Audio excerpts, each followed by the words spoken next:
मधुबन के बाबा, मधुबन के बाबा मुरली वाले, आपका क्या कहना,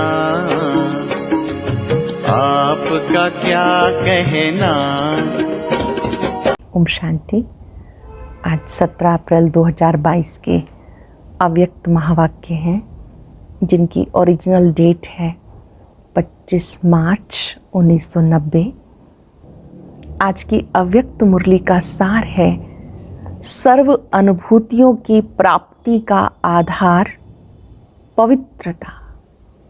सर्व अनुभूतियों की प्राप्ति का आधार पवित्रता।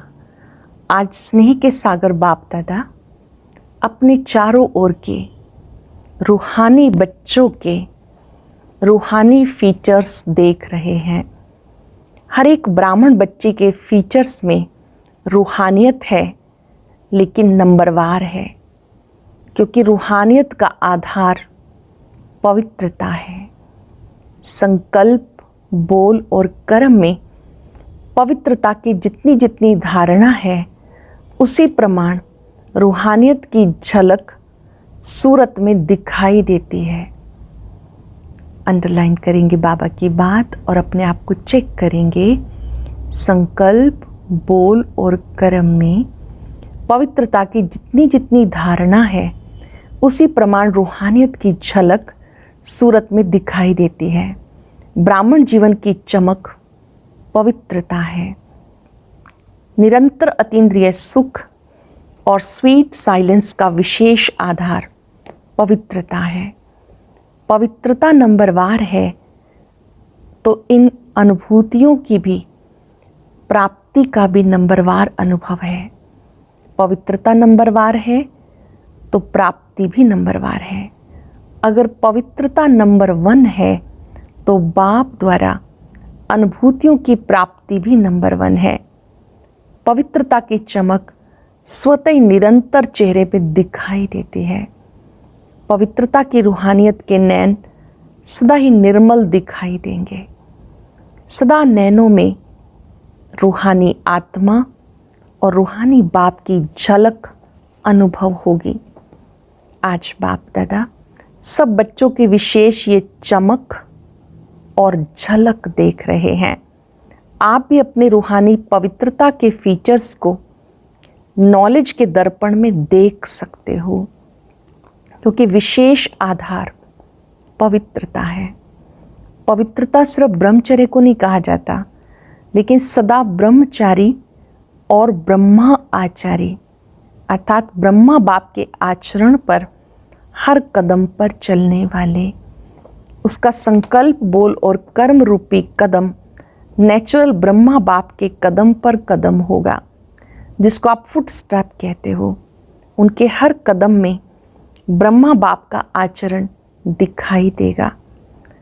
तो ब्रह्मचारी बनना मुश्किल नहीं, लेकिन ये मन, वाणी, कर्म के कदम ब्रह्मा आचारी हों, इस पर चेक करने की आवश्यकता है। और जो ब्रह्मचारी है, उनका चेहरा और चलन सदा ही अंतर्मुखी अतीन्द्रिय सुख वाला होगा। जो ब्रह्मा आचारी है, ब्रह्मा बाप को फॉलो करने वाला है, पवित्रता के व्रत के साथ साथ वो सदा ही अंतर्मुखी अतीन्द्रिय सुख वाला होगा। एक है साइंस के साधन और ब्राह्मण जीवन में है ज्ञान के साधन। तो ब्रह्मचारी आत्मा साइंस के साधन व ज्ञान के साधन के आधार पर सदा सुखी नहीं होते, लेकिन साधनों को भी अपनी साधना के स्वरूप में कार्य में लाते हैं। साधनों को आधार नहीं बनाते, लेकिन अपनी साधना के आधार से साधनों को कार्य में लाते हैं। जैसे कोई ब्राह्मण आत्माएं कभी कभी कहते हैं हमें चांस नहीं मिला, इस बात की मदद नहीं मिली, ये साथ नहीं मिला, इसलिए खुशी कम हो गई, अथवा सेवा का स्वयं का उमंग उत्साह कम हो गया। पहले पहले तो बहुत अतीन्द्रिय सुख था। जैसे बहुत से भाई बहनें कहते जब हम शुरू में चले बहुत अतीन्द्रिय सुख था, उमंग उत्साह भी रहा, मैं और बाबा, और कुछ दिखाई नहीं दिया। कि मेजॉरिटी 5 वर्ष से 10 वर्ष के अंदर अपने में कभी कैसे अनुभव करने लगते हैं। इसका कारण क्या? बाबा बात कर रहे हैं इन दोनों में क्या अंतर आ जाता है। चलते चलते 5 वर्ष से जब 10 वर्ष हो जाते हैं तो पहले जैसा इंद्रिय सुख अनुभव नहीं कर पा रहे, क्या कारण होता है? मेजॉरिटी 5 वर्ष से 10 वर्ष के अंदर अपने में कभी कैसे अनुभव करने लगते, इसका कारण क्या? पहले वर्ष से 10 वर्ष में उमंग उत्साह 10 गुना बढ़ना चाहिए, लेकिन कम क्यों हो गया? उसका कारण यही है कि साधना की स्थिति में रह साधनों को कार्य में नहीं लगाते। अच्छे से चेक कर लेंगे हम अपने आप को। जब हम साधनों का प्रयोग करते हैं, क्या साधना की स्थिति में रहकर करते हैं? कोई ना कोई आधार को अपनी उन्नति का आधार बना देते हैं, और वो आधार हिलता है तो उमंग उत्साह भी हिल जाता है। वैसे आधार लेना कोई बुरी चीज़ नहीं, लेकिन आधार कोई फाउंडेशन बना देते हैं। बाप बीच से निकल जाता है। अटेंशन देने वाली बात है कि जब आपने किसी को आधार बनाया तो बाबा ना भूल जाए, आधार को फाउंडेशन नहीं समझ लेना, और आधार को फाउंडेशन बना देते हो। इसलिए हलचल क्या होती है? ये होता तो ऐसे नहीं होता, ये होगा तो ऐसे होगा, ये तो बहुत आवश्यक है, ऐसे अनुभव होने लगता है। साधना और साधन का बैलेंस नहीं रहता। साधनों की तरफ बुद्धि ज़्यादा जाती है, साधना की तरफ बुद्धि कम हो जाती है। साधनों की तरफ बुद्धि ज़्यादा जाती है, साधना की तरफ बुद्धि कम हो जाती है। इसलिए कोई भी कार्य में, सेवा में बाप की ब्लेसिंग अनुभव नहीं करते, और ब्लेसिंग का अनुभव न होने के कारण साधन द्वारा सफलता मिल जाती तो उमंग उत्साह बहुत अच्छा रहता, सफलता कम होती तो उमंग उत्साह भी कम हो जाता है। साधना अर्थात शक्तिशाली याद। साधना का अर्थ क्या है? शक्तिशाली याद। बाबा ने ध्यान खिंचवाया, साधना की स्थिति में रह के साधनों को प्रयोग करो। अब वो साधना क्या है? निरंतर बाप के साथ दिल का संबंध। साधना इसको नहीं कहते कि सिर्फ योग में बैठ गए, लेकिन जैसे शरीर से बैठते हो वैसे दिल, मन, बुद्धि एक बाप की तरफ, बाप के साथ साथ बैठ जाए। जैसे आप याद में बैठते हो तो मन, दिल, बुद्धि, शरीर सब एक ही संकल्प में टिक जाएं। योग में बैठ गए इसको साधना नहीं कहते। जैसे शरीर से बैठते हो वैसे दिल, मन, बुद्धि एक बाप की तरफ, बाप के साथ साथ बैठ जाए। शरीर भले यहाँ बैठा है लेकिन मन एक तरफ, बुद्धि दूसरे तरफ जा रही है, दिल में और कुछ जा रहा है, इसको साधना नहीं कहते। मन, बुद्धि, दिल और शरीर चारों ही साथ साथ बाप के साथ समान स्थिति में रहें, यह है यथार्थ साधना। समझा? अगर यथार्थ साधना नहीं होती तो फिर आराधना चलती है। पहले भी सुनाया, कभी तो याद करते हैं, कभी फिर फरियाद करते हैं। याद में फरियाद की आवश्यकता नहीं। साधना वाले का आधार सदा बाप ही होता है। जहाँ बाप है वहाँ सदा बच्चों की उड़ती कला है। जहाँ बाप है वहाँ सदा बच्चों की उड़ती कला है। कम नहीं होगा लेकिन अनेक गुना बढ़ता जाएगा। कभी ऊपर कभी नीचे, इसमें थकावट होती है। आप कोई भी हलचल के स्थान पर बैठो तो क्या होगा? ट्रेन में बहुत हिलने से थकावट होती है ना। कभी बहुत उमंग उत्साह में उड़ते हो, कभी बीच में रहते हो, कभी नीचे आ जाते हो, तो हलचल हो गई ना। इसलिए या तो थक जाते हो या बोर हो जाते हो, फिर सोचते हैं क्या ऐसे ही चलना है। लेकिन जो साधना द्वारा बाप के साथ है उसके लिए संगम युग पर सब नया ही नया अनुभव होता है। अच्छे से समझेंगे, नोट करेंगे। जो साधना द्वारा बाप के साथ है उसके लिए संगम युग पर सब नया ही नया अनुभव होता है। हर घड़ी में, हर संकल्प में नवीनता, क्योंकि हर कदम में उड़ती कला अर्थात प्राप्ति में प्राप्ति होती रहती है, हर समय प्राप्ति है। संगम युग में हर समय बाप और वर्षे और वरदान के रूप में प्राप्ति कराते हैं, तो प्राप्ति में खुशी होती है और खुशी में उमंग उत्साह बढ़ता रहेगा, कम हो ही नहीं सकता। चाहे माया भी आए तो भी विजयी बनने की खुशी होगी, क्योंकि माया पर विजय प्राप्त करने के नॉलेजफुल हो गए हो। तो 10 साल वालों को 10 गुना, 20 साल वालों को 20 गुना हो रहा है, उमंग उत्साह बढ़ रहा है। तो कहने में ऐसा आता है, लेकिन है तो अनेक गुना। अब इस वर्ष में क्या करेंगे? उमंग उत्साह तो बाप द्वारा मिली हुई आपकी अपनी जायदाद है, बाप की प्रॉपर्टी को अपना बनाया है, तो प्रॉपर्टी को बढ़ाया जाता है या कम किया जाता है? उमंग उत्साह आपकी अपनी जायदाद है, प्रॉपर्टी है, तो बाप की प्रॉपर्टी को अपना बनाया है, तो प्रॉपर्टी को बढ़ाया जाता है या कम किया जाता है? इस वर्ष विशेष 4 प्रकार की सेवा पर विशेष अंडरलाइन करना। पहला नंबर स्वयं की सेवा, सबसे पहला है स्वयं की सेवा। दूसरा विश्व की सेवा। तीसरा मनसा सेवा। एक है वाणी द्वारा सेवा, दूसरी मनसा सेवा भी विशेष है, और चौथी है यज्ञ सेवा।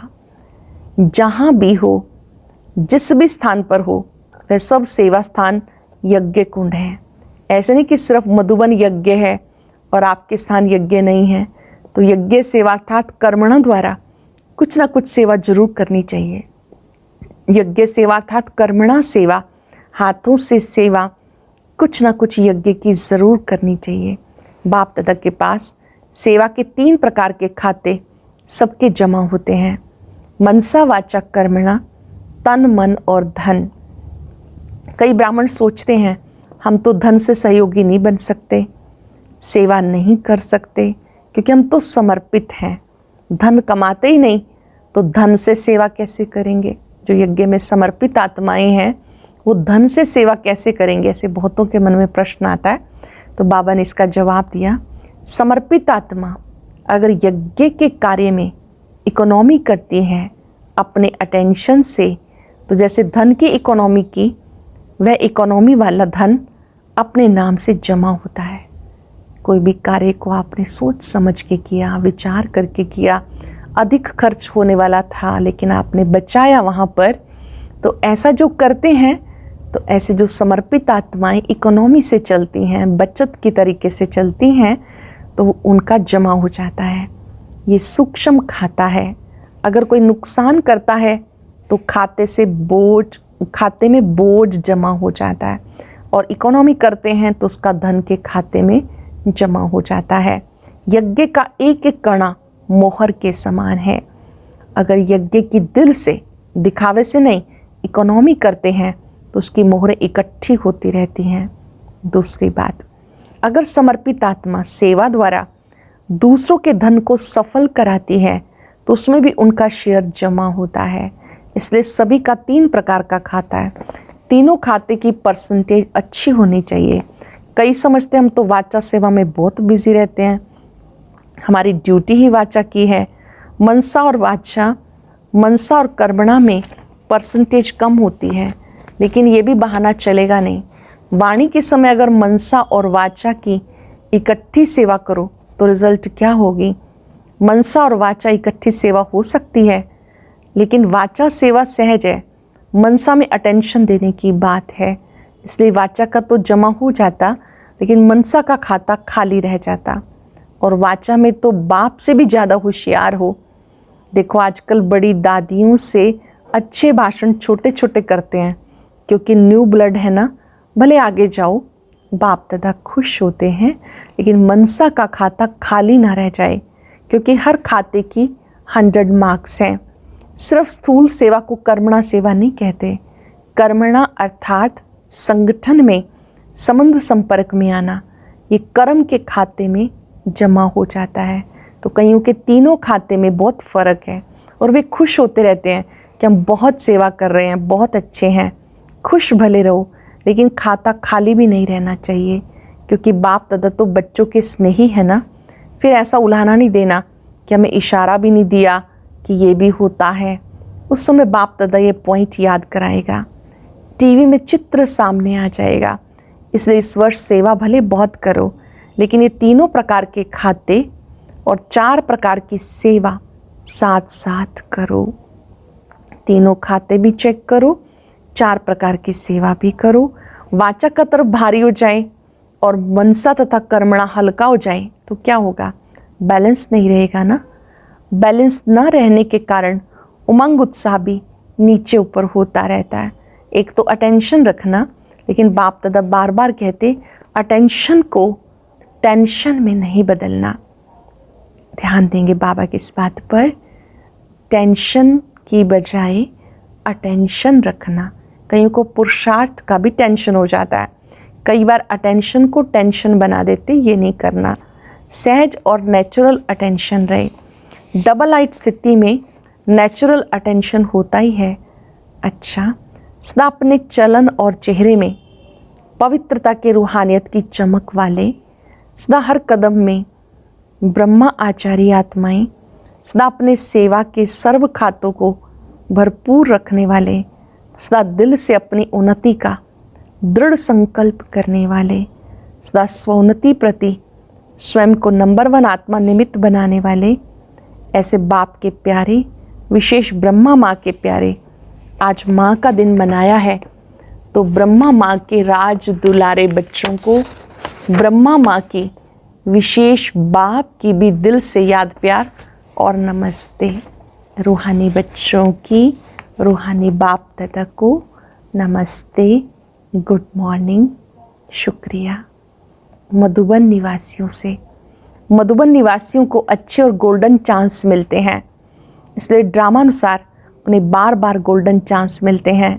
उन्हें बाप दादा बड़े से बड़े चांसलर कहते हैं। सेवा का फल और बल दोनों ही प्राप्त होते हैं।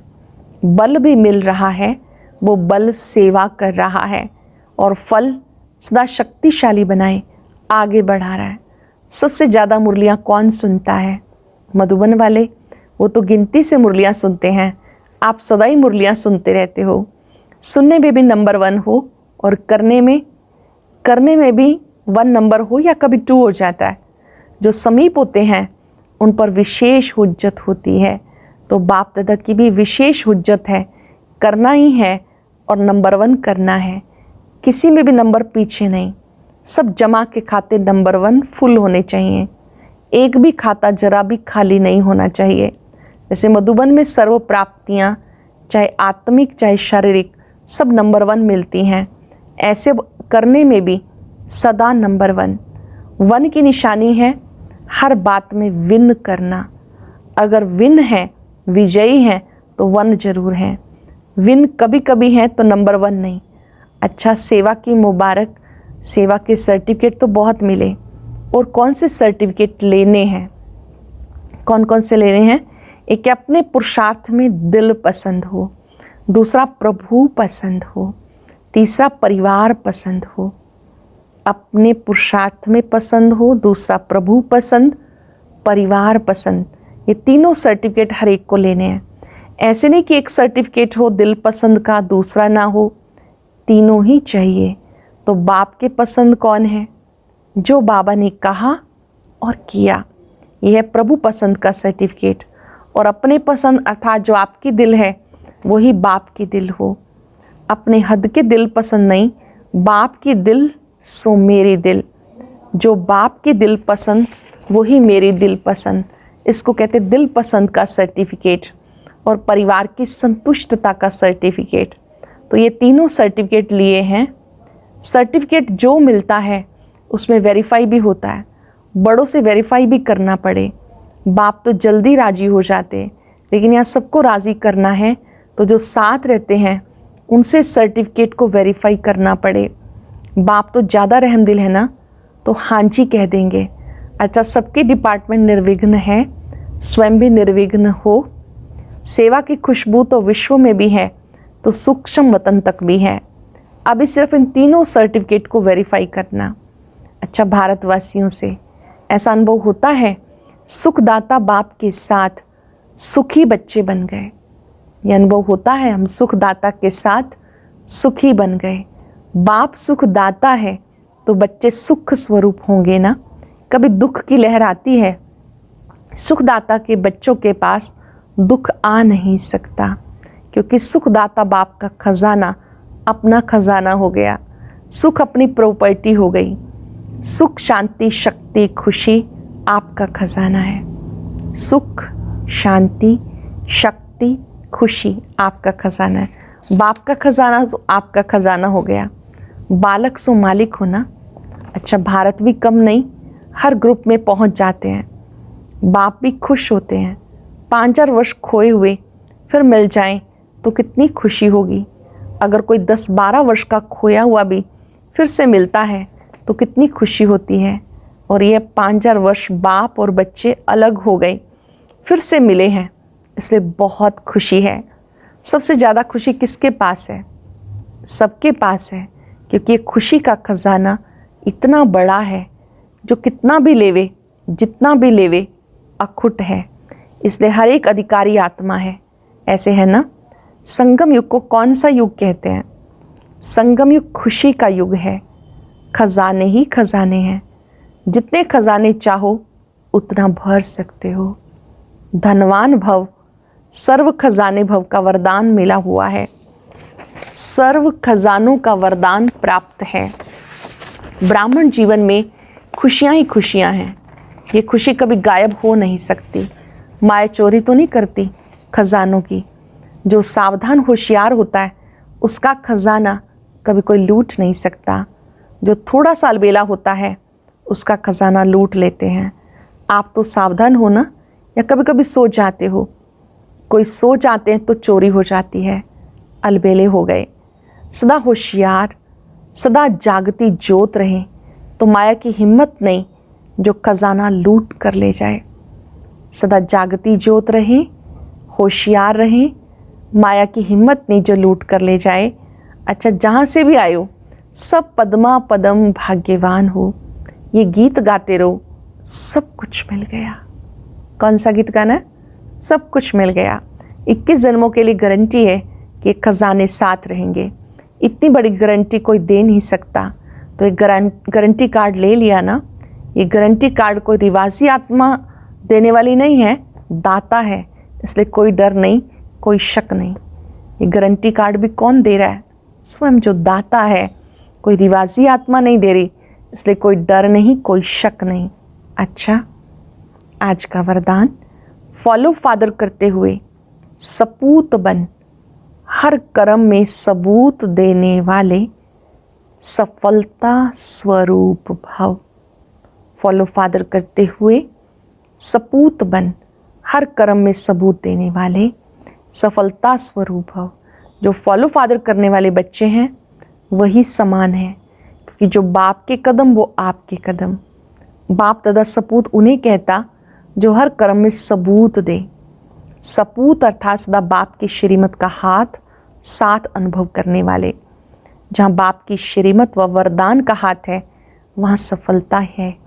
इसलिए कोई भी कार्य करते ये स्मृति में लाओ, बाप के वरदान का हाथ हमारे ऊपर है।